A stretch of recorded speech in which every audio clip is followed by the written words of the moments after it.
Good day to you, Adam. Hello. I'm brilliant. Thank you for asking.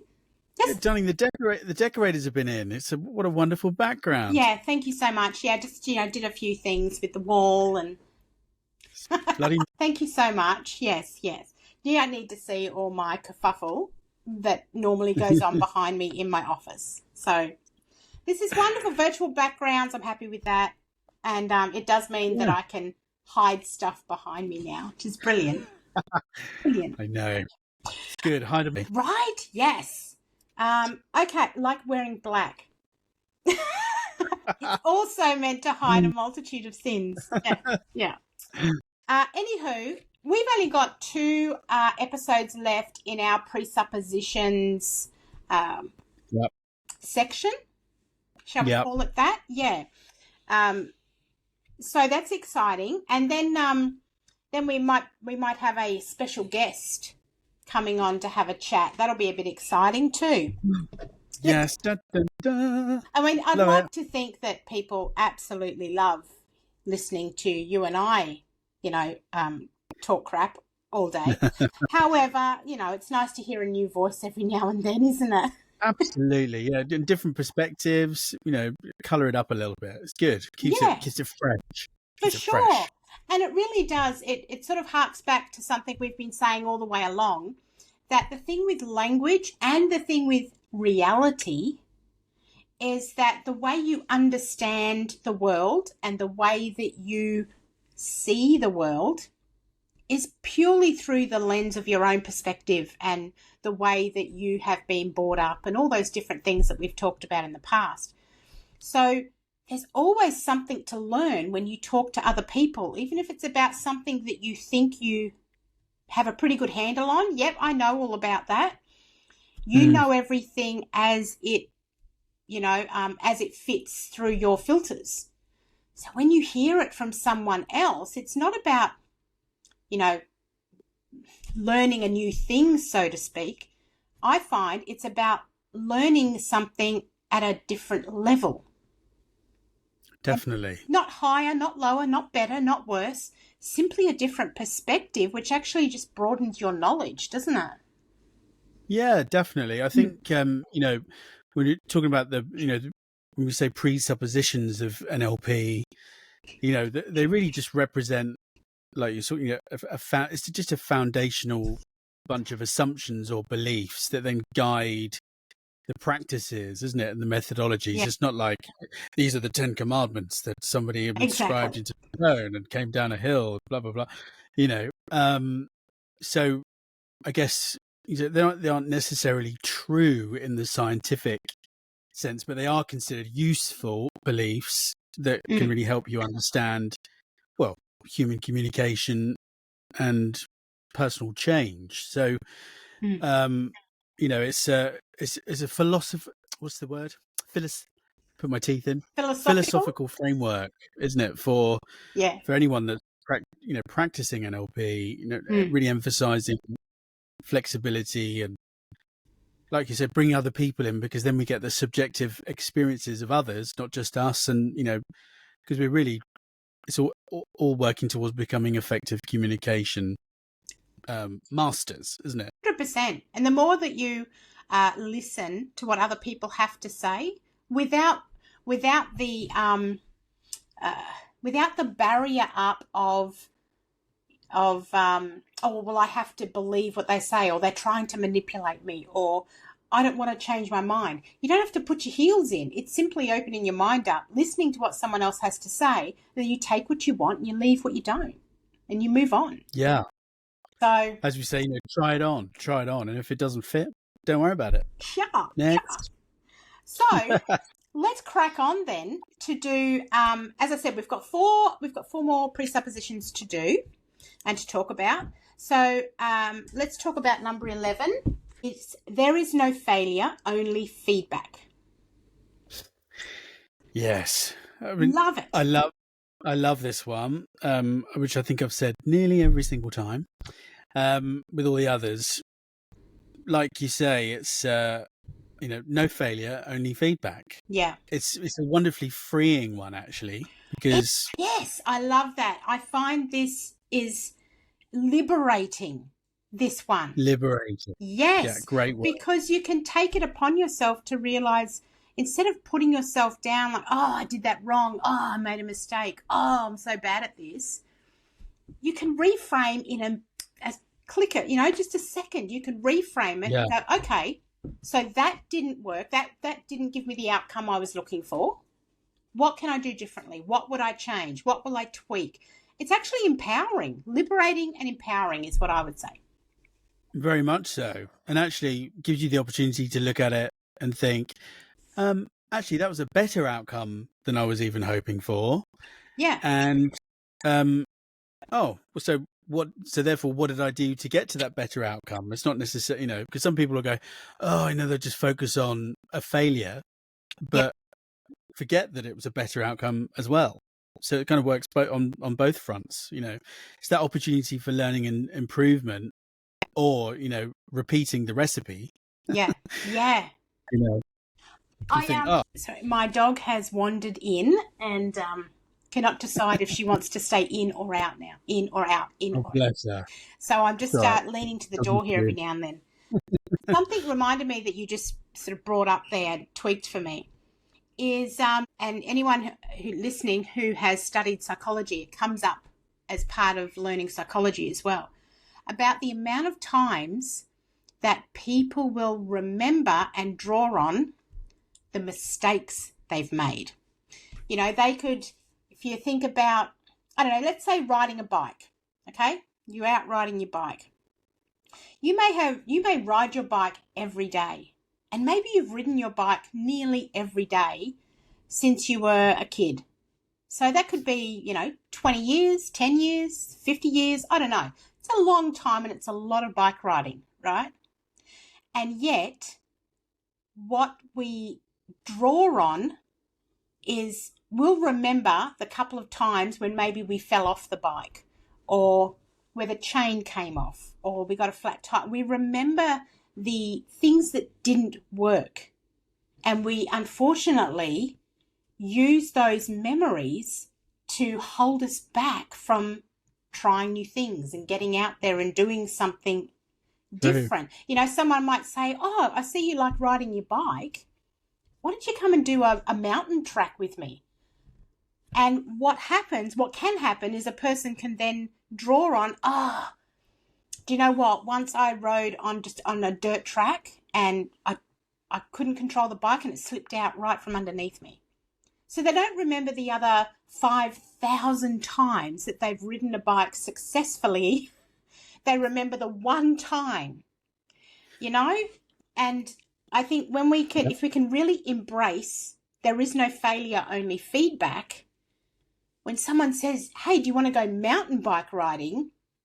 Perhaps it's looking at it, reframing it differently and saying, yeah, you know what? That could be a real challenge.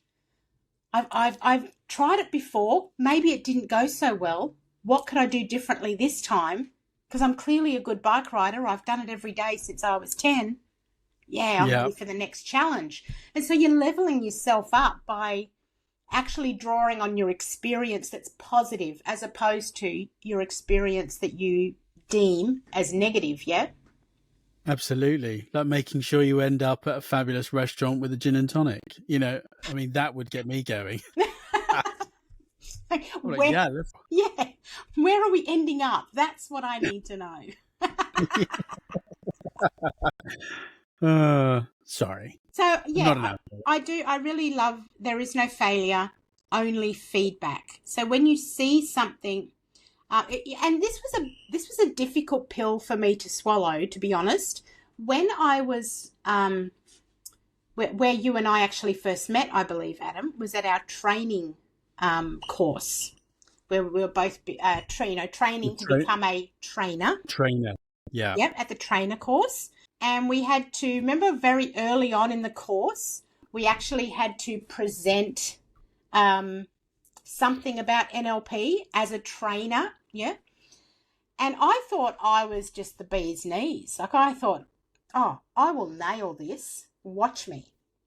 And so I'm up there doing my thing. I'm like, yeah, I'm cruising with it. I thought couldn't fail. I'm just amazing. It's fine. And to stand and listen to negative feedback, good Lord, it nearly broke me. It was such a growth moment for me because I realized how much I saw feedback as completely negative and as a failure. You've done it wrong. I really took it on as that I'm not good enough, that I'm make mistakes, that I'm bad, so to speak. Yeah? Yeah. Yeah. And I stewed on that for the whole night because, of course, they give you the feedback to teach you this lesson and then let you sit with it overnight, just to really, just to marinate in all that. Yes. And good I Lord, remember it well. I marinated hard, let me tell you. It was a spicy stew the next morning. Ooh. But so much, it was, honestly, by the time I'd worked through it, took me a few days. And I realized that, I see what you're doing here.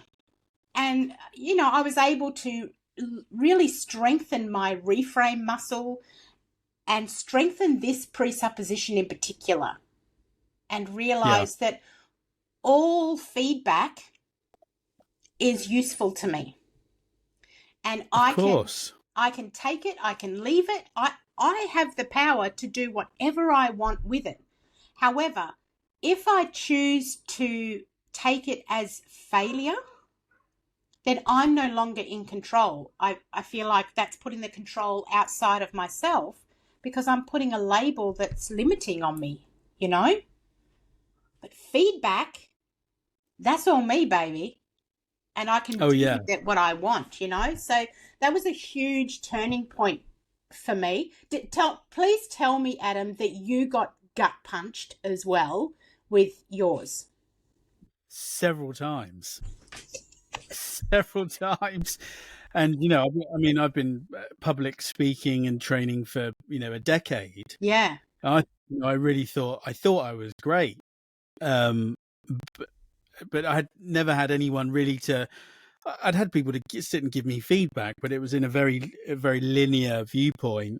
The feedback and the ordeal that we went through together in the training, because that's what's needed, to go through an ordeal. Yeah. To really, hit home.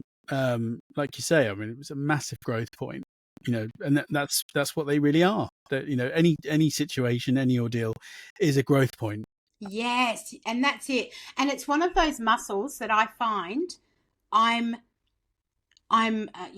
working on almost daily. Every time I get some sort of feedback, there is that old programming that's still there, that old programming that kind of cuts a little bit, and I think, what was wrong with that? That first kind of offense of that old programming where I feel that when someone has something negative, shall we say, or feedback for me on something I've done or something I've created or whatever, or something I've even said, I find this muscle requires me to nurture it all the time. When I get that first knee-jerk reaction, take a breath and go straight to this. Well, hang on, I've got some feedback here. Yeah, woo-sah a little bit, take a breath and decide, what am I going to do with what I've just learned from that person or from, that. Yeah. And that puts it back in my hands.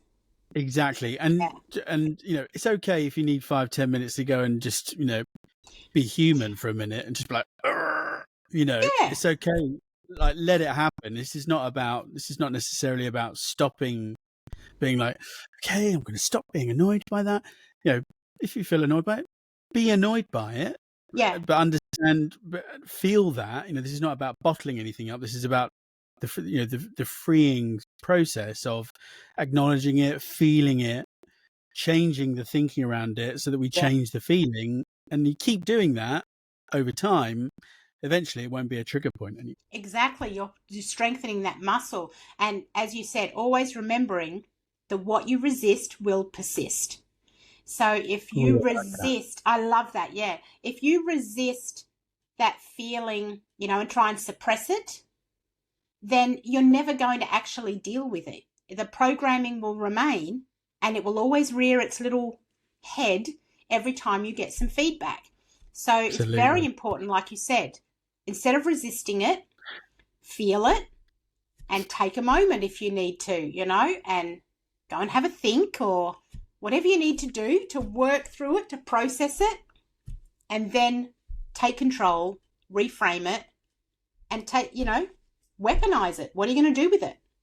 Yeah. How can you level up with what's been told to you? Yeah. Yeah, definitely. I Brilliant. love it. Love Love it. it, love it, love it. And actually, I mean, it's a nice segue into the next one when you think about it. It is. It is. So the next one, let's segue away. The meaning of communication is the response you get. And I've seen blank faces with this one before. Let's take it back. I'll give some examples of where this is leading from my perspective anyway. We're having a conversation with someone and you'll say, oh, look, you're taking this the wrong way. That's not what I meant. And I actually believe I've said those words. I'm pretty sure I have. Oh, I've totally said those words. Yeah. Totally said those words. And if we really listen to the language being used and look at the body language and the tone of voice, when someone's not understanding what we're attempting to say, we kind of get annoyed at them, don't we? It's like we're saying, what's wrong with you? I'm speaking English. Can you not? What's your problem? How much plainer can I say this? And so we get quite frustrated with the person listening that they're not having the same train of thought and the same processing that we're having. So what this one's about, the meaning of communication, is the response that you get. If I say something to you, Adam, and it offends you or it upsets you, then that's what the communication means in that moment. So it's up to me. In order to be a good communicator, you must be a flexible communicator. So it's up to me to recognize, okay, hang on, what I said has been received in a different way to Adam.